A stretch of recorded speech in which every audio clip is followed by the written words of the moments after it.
Hey everyone, before we get into the meat and taters of the episode, this is another re-release, or as I call it, a remaster of an old text-to-speech favorite. So, if you've heard it before, now you know why. It's just here to showcase us, the voice actors, while giving you guys and gals your favorite stories back again in a better light. With that set out of the way, D&D players of Reddit, what's your best story of when you or a party member rolled either a 20 or a 1?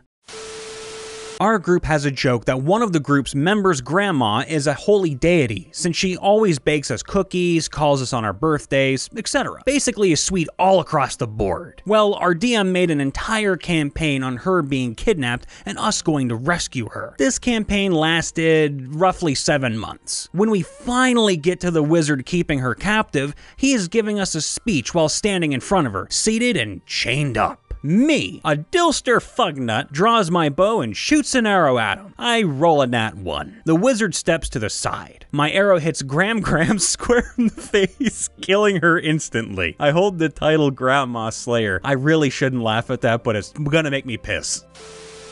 My character wanted to enter a pub like a badass. I tried to kick the door open, rolled a 1, broke my foot.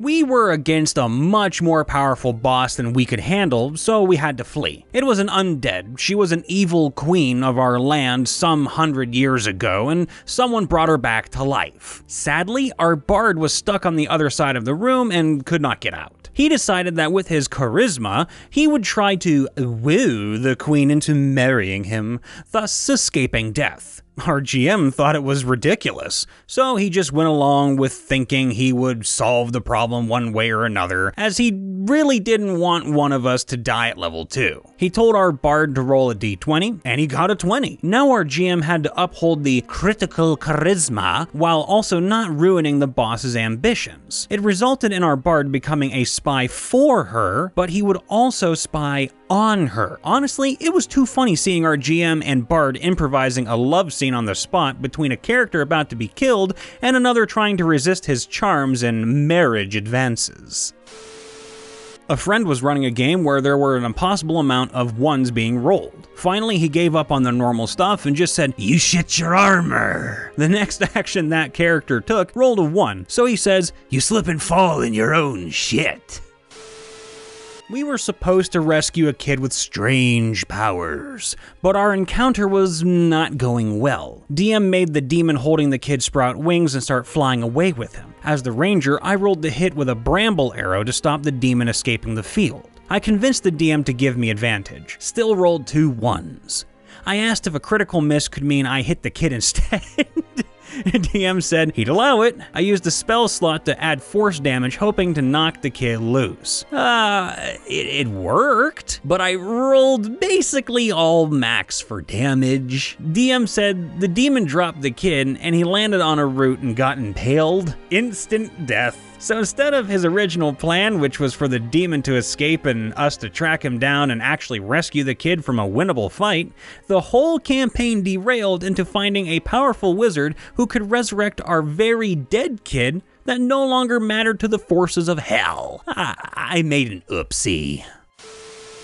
We were fighting through a castle and came across the main boss, who was a knight in very fancy heavy armor. We were already out of shape from the previous fight, so one of our players casted Mage Hand and used it to try to unbuckle his armor. Our DM had him roll to see if he could manage it, nat 20. Our cleric then blasted him with a guiding bolt. Armor is gone as AC went from 22 to 12. We pulled lots of shenanigans on our DM.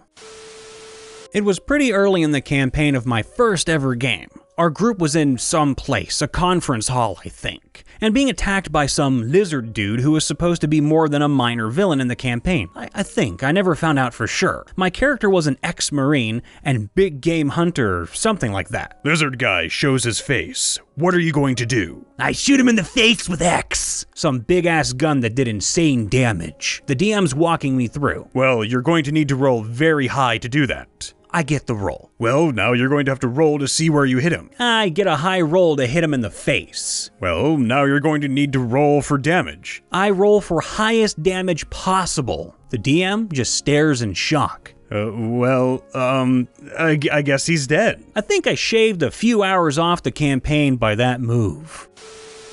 My group was in some cavern, and we come to a gap in our path. We have no idea how far down the fall would be, but we can't see the bottom. I decided to tie a rope to myself while our tank holds on to the other end. I attempt to jump over the gap to get the rope secured on a rock on the other side. I roll a 1. I fall down the pit, our tank gets yanked down with me, and we fall until we land in a giant spider's web. Ugh, I hate it already. Our group spends the next 2 meetings rescuing us. I was then given the title Goosepi the Clumsy. Not D&D, but a different game. Wizard tried to cast cantrips to impress some people. This is basically the spell version of lighting off fireworks to look cool. It's the easiest spell in the game. So he fails, then he rolls on the spell failure table, major summoning of an angelic or demonic being, then rolls on the rank and gets the worst possible roll, Prince of Hell. Literally, the demon, who is the devil's right hand, appears unbound on Earth. By rules of the game, he roams freely doing whatever he wishes for 666 days. It pretty much destroyed the game. I was DMing. Players were having a social together at a restaurant/tavern. All courteous people. 2 players want to pay for the entire party. Turned into a combat encounter to get the bill first. Player A manages to secure the bill and pays 10 gold. Player B decides they want to sneak 10 gold into Player A's pouch. Roll sleight of hand, dexterity, check, nat 1. Player B is now groping Player A under the table. Ew. My character has maces on both hands and a mace attached to my head. I was bored with character design. Weakness was seizures. Wanted to charge the enemy, rolled a 1, had a seizure, and killed 2 members of my party. We were in a room or a cave. I don't quite remember, but I was getting kind of paranoid that our DM wanted us to explore certain rooms more. You know, the he's hiding something feeling. So I was checking everything into detail, but my rolls were all so bad that the outcome was terribly funny. I checked the floor for traps and such. You see a floor. I checked the pile of rocks. You see rocks. They're rocky. It was so bad that my party bought me a t-shirt about it. Love it. My friends and I were on the first day of a campaign trying to sneak around a corner in an area filled with cultists and guards. So we do a stealth check, and all of our party does fine, except 1. My friend rolls a 1. And so she goes around the corner and runs directly into a cultist. She then asked our DM, "How close am I to the cultist?" And the DM says, I don't know, maybe kissing distance? So that's exactly what my friend does. Kisses the cultist. Does a charisma check, gets like an 18, and it works. Not only did this craziness get us out of a tough spot, it also got us allies. The cultist is now my friend's girlfriend, and her brother, also a cultist, is on our side too. I got this one. So, it was a school activity, and everyone in my class were playing D&D because our English teacher was nuts. I was fine with it. D&D is fun. So our group, 5-ish, is a bunch of Vikings who dive through a portal into hell after our leader was taken by the ruler of the underworld. We end up in a large room with souls passing through it. We walk through a doorway, and on the left is a hallway, and the right is stairs going down. Me and another member head down, with the other 3 going left. Yes, we split the party. Don't split the party. I and the other member walk into a room that was at least 100 feet tall or something, with pillars on the side and a giant door at the end of the room. It was almost as if I could hear boss music. I walk to the giant 100-foot door and knock. Stupid? Yes. The door opens, and guess what? A giant as big as the door opens. He demands to know who intrudes upon his room. I, knowing I'm fucked and having a charisma of 18, decide to go with it. Since it's a Nordic world with Nordic gods, I yell at the giant, I am Loki, the god of mischief. I demand you take me to the throne room at once. I roll a 10. Not too bad. The giant is unconvinced, however. You do not look like Loki. To which I respond, I am the god of mischief. I take many forms, and I present myself however I please. Nat 1. The DM then describes the stain my body left both on the wall and the floor of the room. I was dead within 5 minutes of playing my first session. That was fun. I was playing in a long-running, high-power Planescape campaign. The party had been split for different people to accomplish sort of Vision Quest-type deals. I went with our monk, who was my character's best friend. I forget what plane we were on, but we went through a labyrinth to find a monastery that was full of tropes. As a weird barbarian rogue Planar warrior mix who was the true neutral, I got into the philosophy of the place. But I tried to stay out of the combat training. Finally, at one point, an NPC wouldn't stop pestering me about it. I told him, I won't be able to hold back. I don't want to kill you. But he insisted. Sure enough, in the first round, I rolled a nat 20 and crit him with my great axe, killing him outright. Luckily, the monks, being so battle-happy, were very understanding about the whole thing and agreed not to pester me to fight anymore. I roll to attack. Natural 1. We had a rule where on a natural 1, you rolled again, and if you rolled too low, bad things happen.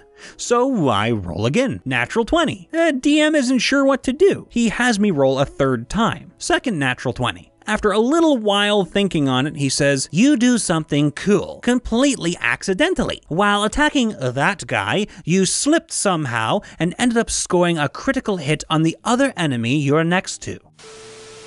We needed to find food to protect a village. My character for some reason had this spell called Detect Food, and I used it and got a perfect 20. They found food hidden in the king's clothes, and food that was on him somehow. Sadly, we didn't have enough food to feed everyone still. The very first time I rolled was a nat 20, which got my character to jump on a boat from fairly far away. She's extremely fast and a ninja, so this is actually possible. The second time I ever rolled was a nat 1, so she ended up being horribly seasick for several weeks of boat travel. Our group was stuck in a tower in front of a sacrificial bonfire. My character tried to levitate away, rolled a nat 1 on stealth, ended up in the bonfire a minute later with everyone else looting the blacksmith's house. Strangely enough, that wasn't when my character died. How the hell did your character die then? End of the campaign, tension between a few members of the party in character, so we basically beat the final boss, then PvP immediately after. It's a 3v3. I'm a fighter, and my two teammates were casters almost dead and out of spells, so I basically think I'm boned. One of the characters is my in-character best friend, and gets downed. So immediately after, I rolled 2 nat 20s in a row and one-shot one of their PCs. They surrendered.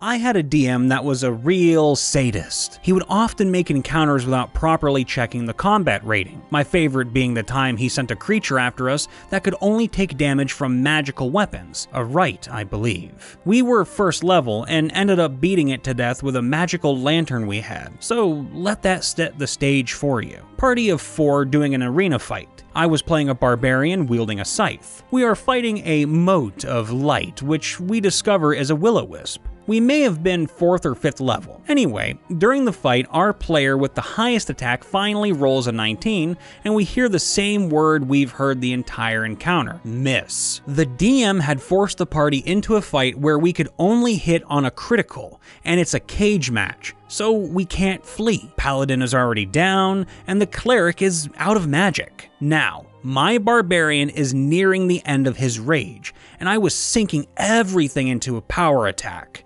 since I could only hit on a nat 20 anyway. The DM has a house rule, where even if you hit on a nat 20, you had to roll attack again to see if you actually had a critical hit. Now my barbarian is sinking so much into power attack that, inevitably, I finally roll that blessed 20, and the table goes silent. You see, the scythe gets a 4x critical hit 3.5 edition, and if I actually make this attack, the party might actually survive and win. DM just leans back and says, "You have to confirm the hit, otherwise it's just a normal attack." Without missing a beat, I lean forward, lock eyes with him, grab my dice, and just toss it in the air and say, like this? Obviously, I figured I was going to whiff the roll. I had so many ones in this campaign that I had broken multiple weapons. He had weapons break on failures, so was just talking big on the 1 in 20 chance I looked awesome doing it. Rolled a nat 20 again. Whole table erupts as they realize just how much damage I'm about to do. Anyway, total broke 100 and vaporized the wisp, and we got maybe 50 gold from it, but managed to survive. Rest of the campaign was really just a tragedy of errors. And I know he was fudging rolls behind the screen because he kept making up encounters that were too hard, and his critical failure house roll resulted in half the party breaking +3 magic weapons on double nat 1s. What a terrible DM. I'd never play with the guy. Hey everyone, Brian here, checking in after the video. Hope everyone's doing okay. How are you doing today? Did you have a good day? Did you have a good night too? Everyone doing alright overall? Still hanging in there, I hope? I have my fingers, my toes, arms and legs, and even my eyes crossed, hoping y'all are doing well as possible, even though it's a little hard to read this little thing I typed up with my eyes crossed, you know? I have to write down my thoughts, and reading them is important. Anyway, I know things are still a little bit weird out there, but never fear, it's gonna get better. Remember, after every nasty storm comes a bright blue sky. Even if it takes a while for the sun to poke out again through the clouds, it will happen. And we'll all be here when it's over, so we can all enjoy the sunlight together. So please, for me, stay safe, be happy, and keep on loving yourselves and others. On that note, hello to everyone new, and hello to everyone who's been a reoccurring fan too. If you liked the video, make sure to hack and slash that like button. And if you want, I would suggest it, use your bonus action to subscribe. If you have a story you'd like to share with us, then please feel free to give it a little drop in our comment section below, as long as it's relevant to today's topic, aka whatever the video is about. And if it's not something relevant to the video, you're always welcome to take a trip over to our subreddit, which you can find in the description below, and lay it on us in either a new thread that you make yourself, or one that already exists pertaining to the topic that you're wanting to talk about.